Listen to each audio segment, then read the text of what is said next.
It's not what happens to you, but how you react to it that matters. Epictetus. Have you ever paused and realized that your days feel like a silent performance, shaped by invisible scripts? Maybe you've caught yourself agreeing when you wanted to say no, choosing a career not from longing, but from the stories others carried. Or remaining silent, worried your true hopes might disappoint or confuse those around you. It's hard to explain, but sometimes it can feel as if you're living your life several inches outside of yourself. The quiet ache comes not from loud disagreement, but from a slow, persistent drifting away from your own center. Perhaps it's a parent's proud hope, a teacher's opinion, or even the subtle glance of a friend that starts to mold our decisions, until we forget which voice was ever really ours. But Epictetus saw this another way. He lived as a Stoic, believing that freedom lies not in the approval of others, but in the sovereignty of our own mind. He taught that the only things truly under our control are our thoughts, intentions, and responses. Everything else, reputation, expectations, the swirl of opinions, is not really ours to command. Epictetus would invite us to notice the small place between stimulus and reaction.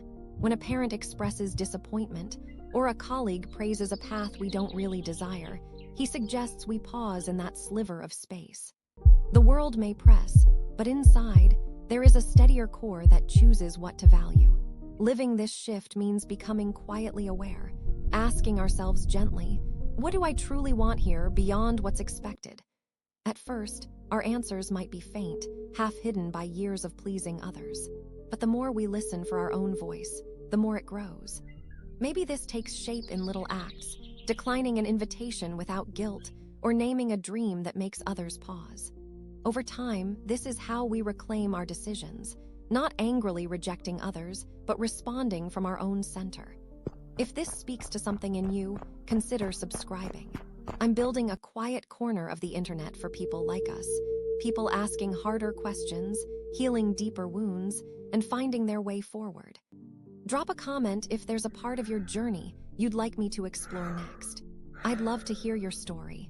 It's slow work, this return to ourselves. Sometimes it's uneasy, even lonely at first. But nothing is wasted. Every moment you pause before reacting, every choice you make a little more true matters. Thanks for giving this space in your day. You don't have to fix everything at once. You're here, quietly exploring your own way.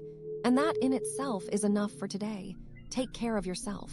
I'll see you in the next one.